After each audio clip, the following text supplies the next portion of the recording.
Ezra Walian optimis Persib Bandung jadi juara paruh musim. Status Levi Madinda dan David Da Silva masih menunggu keputusan Boyan Hodak.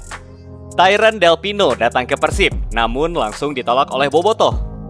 Febri Haryadi kembali berlatih dan diisukan merapat ke tim rival.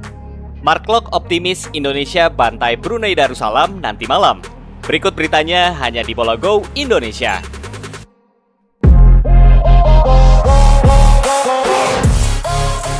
Setelah berhasil mencatat 4 kemenangan beruntun, membuat Persib Bandung kini bersaing di papan atas klasemen Liga 1 musim ini.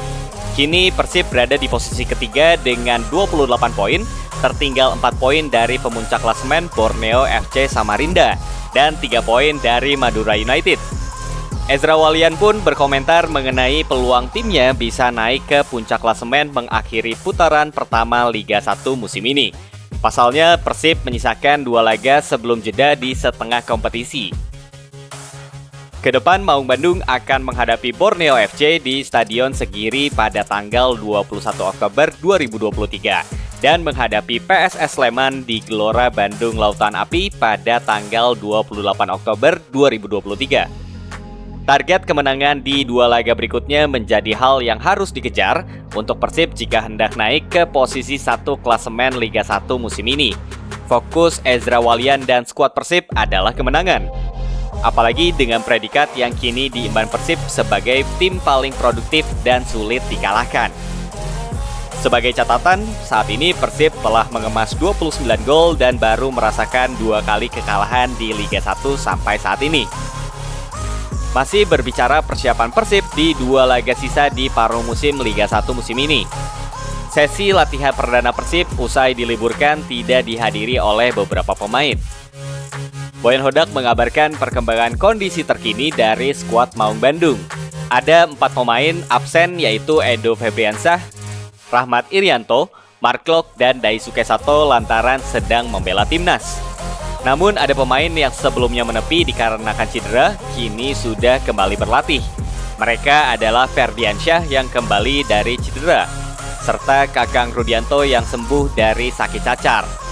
Menurut Hodak, perlahan kondisi tim semakin membaik karena beberapa pemain mulai pulih dari cederanya masing-masing.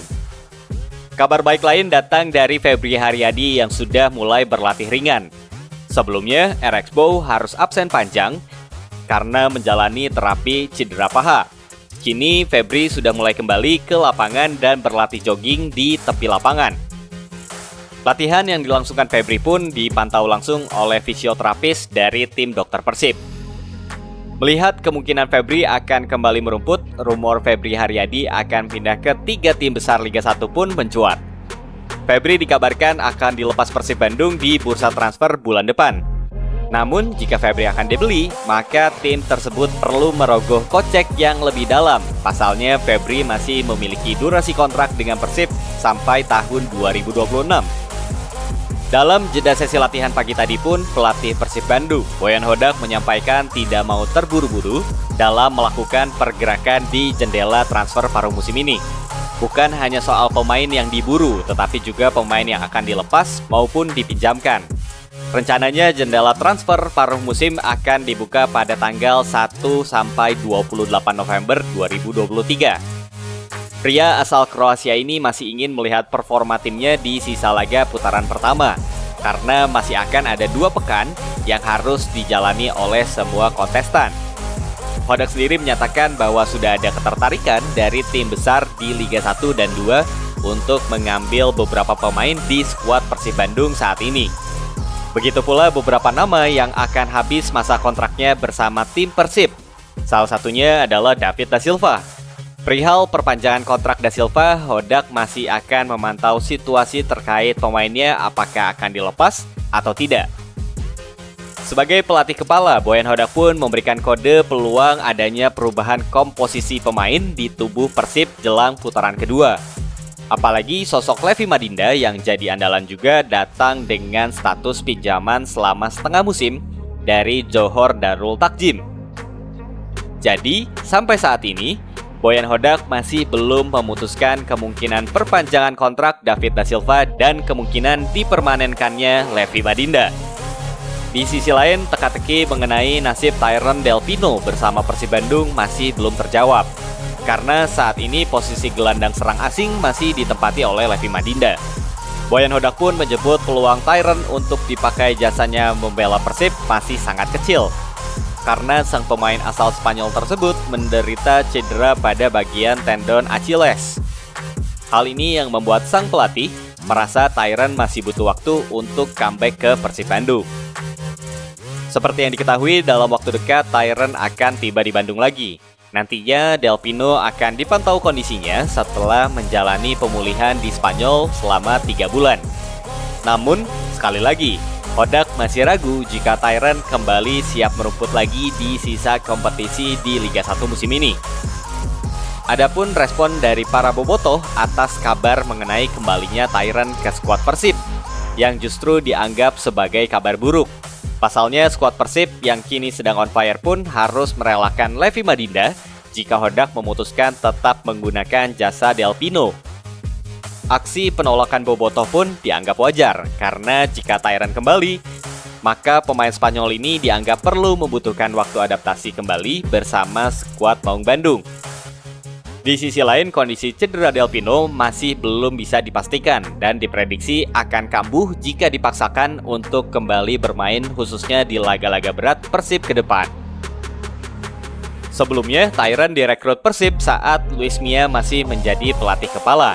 Namun, nasib sial menimpanya karena mengalami cedera tendon Achilles dalam laga debutnya di pekan pertama Liga 1 musim ini.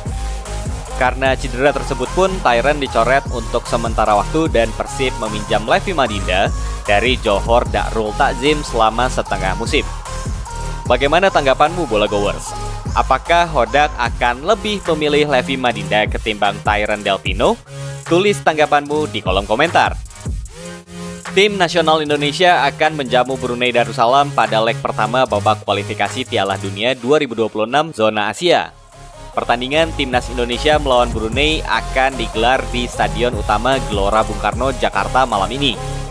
Shin Taeyong diprediksi akan langsung memainkan dua punggawa Persib Bandung untuk lini tengah Timnas, yaitu Rahmat Irianto dan Mark Klok.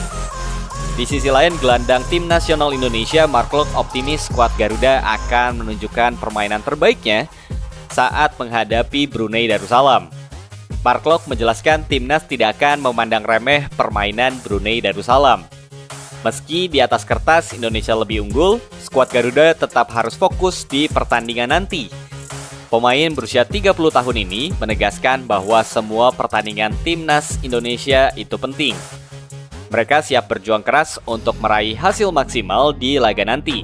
Selain itu, skuad Garuda akan bermain di depan ribuan supporter yang memberikan dukungan langsung. Kondisi ini akan membuat skuad Garuda tampil habis-habisan demi meraih kemenangan di laga malam nanti. Bagaimana prediksimu, Bola Goers? Apakah timnas Indonesia akan berhasil memenangkan laga leg pertama melawan Brunei malam ini? Tulis prediksimu di kolom komentar. Itu dia berita bola di hari ini. Jangan lupa bantu channel kami dengan menekan tombol like dan isi tanggapanmu di kolom komentar. Serta jangan lupa subscribe channel ini. Terima kasih banyak telah menonton konten kami. Salam Bola Go Indonesia.